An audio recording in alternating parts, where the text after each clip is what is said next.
What's going on, everyone? So the Lakers did not finish with the best performance yesterday. They were very lackluster and ended up losing the game, but splitting the series, heading back to LA. They are tied 1-1 against the Memphis Grizzlies. So that is definitely a bright side. The Lakers did their job in that sense of like, hey, we need to split one of these road games. Now they just have to protect home court. They can protect home court. They'll be in a great position. But most of the players the Lakers have really didn't show up at all. Anthony Davis had a terrible game. Austin Reeves had like a so-so game, nothing really special. D'Angelo Russell was terrible. Jared Vanderbilt had a nice solid game defensively, as well as chipped in with 8 rebounds, 8 points, and also really just helped impact just second chance and hustle plays. He also had 4 offensive rebounds, but Rui Hachimura was the real standout. LeBron James did LeBron James things, but beyond LeBron James, Rui Hachimura continues the great performance. He finished with 20 points, 5 rebounds, 2 assists, was 7 of 12 from the field, 2 of 4 from 3, and had 1 steal. He continues to shoot, elite level. His production and scoring ability in the playoffs is insane. And now this is 7 straight games in which in all 7 he has scored double digits. As far as playoff games go, just talking playoff stats here, he has scored double digits in all 7 games, and he has scored 20 or more in 4 of the 7 games. So this is who Rui Hachimura is in the playoffs. You heard Desmond Baines talk all this smack about Rui. Oh, he had the game of his career. Can he do it again? Well, guess what? Rui Hachimura went in, and he did it. He gave you 20 on efficient shooting.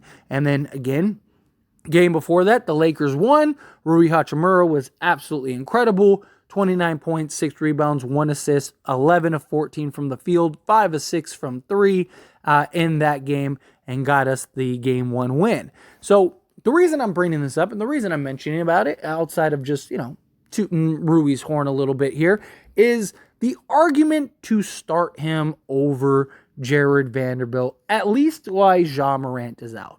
I've seen a lot of people mention it. I've seen a lot of people talk about it. And there is a real argument for it, right? The reason Jared Vanderbilt is so great in that starting unit is because it gives you a guy that you can throw on, a De'Aaron Fox, a Steph Curry, a Ja Morant, whomever. We've seen him guard Luka Doncic or a Brandon Ingram and then go guard a Kyrie Irving or a Ja Morant or whomever. And Vanderbilt's ability to defend is very important, especially against a guy like Ja Morant, who can go off for 30 on any given night. And Jared Vanderbilt held Ja Morant to 18 points on 8 of 14 shooting. But 6 of those points, which would also mean 3 of those field goals, came in transition. So in reality, he held them to about 12 points and 5 of 12 shooting. So that's a huge factor, and we've seen him really impact the game on the defensive end. Problem is he doesn't provide much on the offensive end. He is a guy that, again, hustle, energy, just the athleticism, but doesn't finish around the rim great.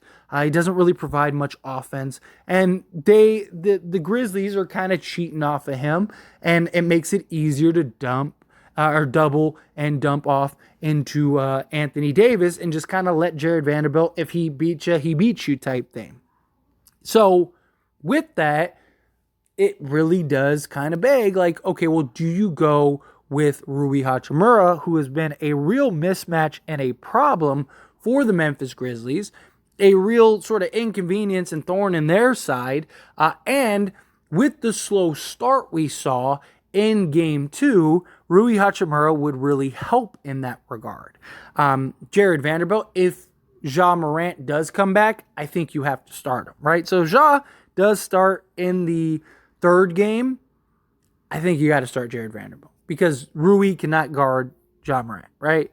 But that doesn't mean that you have to play Vando heavy minutes. You can kind of keep his minutes low if you need to. You figure it out. But if he isn't playing, then there is a real conversation to go and get Rui Hachimura. His ability also in this matchup to defend Triple J, right? So the whole thing that the Lakers are doing is they want to keep AD in that scout position. They want to keep him in the interior and the paint. And you're seeing LeBron guard Triple J, and you're seeing Tillman being guarded by Anthony Davis, but also Anthony Davis kind of playing off of him. Well, if you have Rui Hachimura, well then you could have Rui guard Triple J, put LeBron on Tillman, Anthony Davis can play in that scout position, and then you could have D'Lo and Reeves guard the Tyus Jones as well as Desmond Baines, and then you can kind of just let Dillon Brooks kind of be in the corner, and if he beats you, he beats you. If he knocks down a bunch of shots, you let him knock down a bunch of shots. Dillon Brooks is not a very good shooter, so if he does end up shooting elite, you live with it, right? You got to make the adjustment somewhere. I could see absolutely at some point Rui Hachimura eventually moving into the starting unit. I really can. Even if Ja Morant is playing, I could see, because again, there's a real argument for Rui. He's played so well, and it hasn't just been the playoffs. I mean, it's been the last 2 months. Rui Hachimura has been really good for this Lakers team. And so, just like we saw with Austin Reeves, you could easily see Rui Hachimura kind of stepping into that starting role and kind of just trying to give you that offensive lift, that offensive punch, and just match up better against the Grizzlies. Also, if you end up playing the Warriors, that could even, again, be a really good defensive lineup, right? You could have Rui Hachimura and his ability to just rebound, defend. He's got the size, he's got the wingspan, got the scoring ability, can become a mismatch. I don't mind it. Don't mind it at all, right? And once again, there is a real argument, especially with the way that Rui Hachimura has played. But it kind of goes into the whole Austin Reeves scenario, right? Reeves is in the starting lineup, but there is a real argument that he is best suited coming off the bench. And it's nothing against Austin Reeves. Austin Reeves is absolutely incredible. He more than is deserving of the starting unit. But the balance of this team is so much better with Austin Reeves coming off the bench. He is starting now. Rui Hachimura, he is once again our real only scoring threat now, especially now that Austin Reeves is in the starting lineup. Now, you could go with all of your scorers in the starting unit. Problem is that really hinders and affects your bench, and it can open up the door to other problems. I don't think it would be the kind of be-all, end-all, worst thing in the world, but you'd kind of like to see a nice balance attack where, okay, these guys don't have it right now. Let's go put our second wave in of, Schroeder, Beasley, Brown, Reeves. Rui, right? There you go. You got these 4 guys. Boom, let's do the shift change. Guys get going, knock down shots, gives you some offensive punch. If you swap Vando with Rui, yes, you're getting the defense. You'd have Vando and you'd have Schroeder as that defensive, and Troy Brown. Those 3 as your defensive unit coming off the bench. But you still need scoring, which means then you're really staggering minutes, which, yes, I understand you're already doing that. But somebody at some point is going to end up having to play heavy minutes.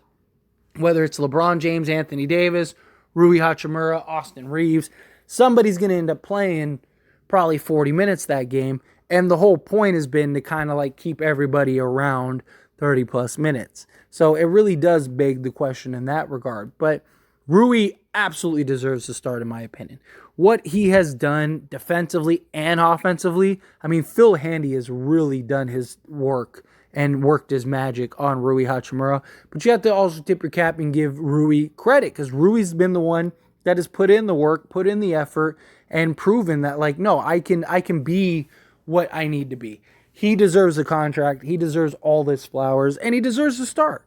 He's been fantastic. He's been aggressive. He's been physical. Again, defensively, he's been solid, holds his ground, his strength, his abilities. Rui's been a real gem and a real steal for this Lakers team. The Memphis Grizzlies don't have an answer for him at all. You have Desmond Baines trying to play it off like, oh, that's the game plan. No, this is 2 straight games in a row that he has killed you guys. Like that's not part of your game plan. That is now officially like you cannot guard him is what it is. So again, I don't expect him to get you 20 to 30 every night, but I do think he's at least a 15-point a game night.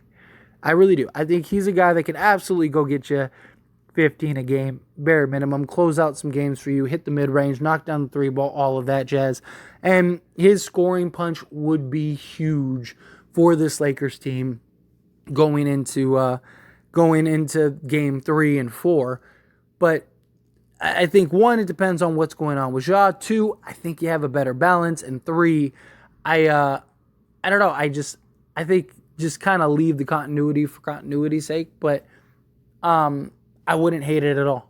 I wouldn't hate it at all. What are your thoughts and opinions? As always, I pass the question on to you. Let me know down in the comments below. What do you think? Yeah, put Rui in the starting unit. We need to get him going, get our offense going early. Do you think no? Keep him off the bench for the bench scoring.